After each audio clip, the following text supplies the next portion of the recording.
പ്രമുഖ മാധ്യമ ദിനപത്രങ്ങൾ, the guardian അടക്കമുള്ള, അസോസിയേറ്റഡ് പ്രസ് അടക്കമുള്ള പല സ്രോതസ്സുകളിലും വന്നിരിക്കുന്ന വാർത്ത, ഇസ്രയേലുമായി ബന്ധപ്പെട്ട് ഇസ്രയേലിനോട് അടുത്തുള്ള 35 നോട്ടിക്കൽ മൈൽ അടുത്തുള്ളിടത്ത് ഒരു കപ്പലിൽ വൻ തീപിടുത്തമുണ്ടായിരിക്കുന്നു.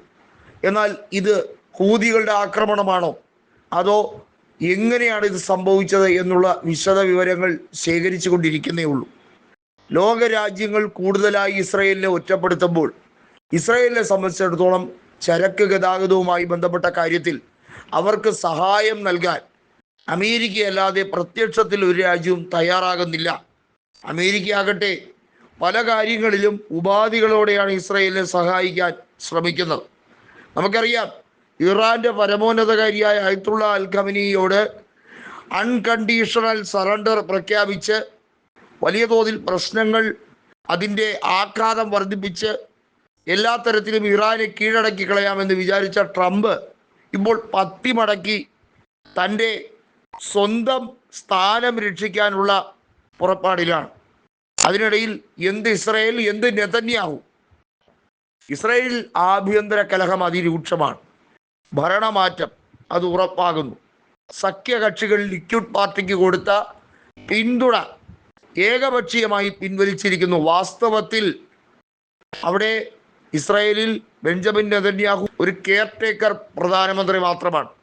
എന്നാൽ 58,000-ത്തിലധികം ഫലസ്തീനികളുടെ ജീവൻ കവർന്നെടുത്ത, വലിയ തോതിൽ നാശനഷ്ടം ഫലസ്തീനിൽ മാത്രമല്ല മനുഷ്യരാശിക്ക് തന്നെ ഉണ്ടാക്കിയ ഈ യുദ്ധവെറിയൻ നെതന്യാഹുവിന് എന്ത് രീതിയിലുള്ള കെയർടേക്കിംഗ് സംവിധാനമാണ് കൊടുക്കേണ്ടത് എന്നാണ് എതിരായി അവിടുത്തെ വിമതർ പറയുന്നത്.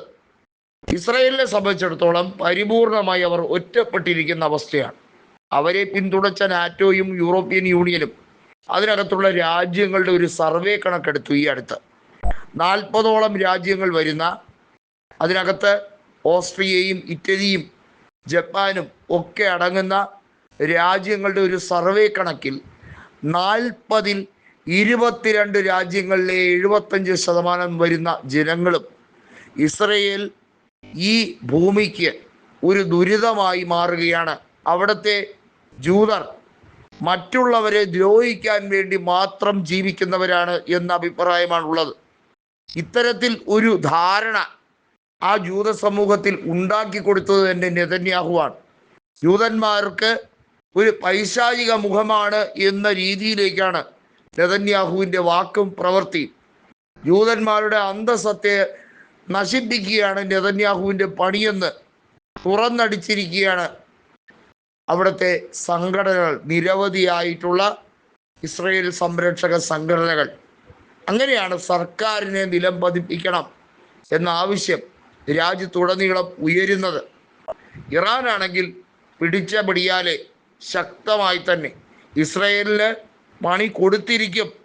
58,000 നിരപരാധികളെ, അതിൽ വിശന്ന് വലഞ്ഞ് ഭക്ഷണത്തിന് വേണ്ടി അലയുന്നവർ, ആശുപത്രികളിൽ അതുപോലെ തന്നെ സ്കൂളുകളിൽ ഒക്കെ ബോംബാർഡ്മെന്റ് നടത്തിയ ഇസ്രയേലിനോട് ഒരു അനുതാപവും കാണിക്കേണ്ട കാര്യമില്ല എന്ന് തുറന്നടിക്കുമ്പോൾ ആഭ്യന്തര പ്രശ്നത്താൽ പൊറുതി മുട്ടി നിൽക്കുന്ന നെതന്യാഹു അമേരിക്കയിലേക്ക് അഭയം പ്രാപിക്കും എന്നാണ് റിപ്പോർട്ടുകൾ വരുന്നത്.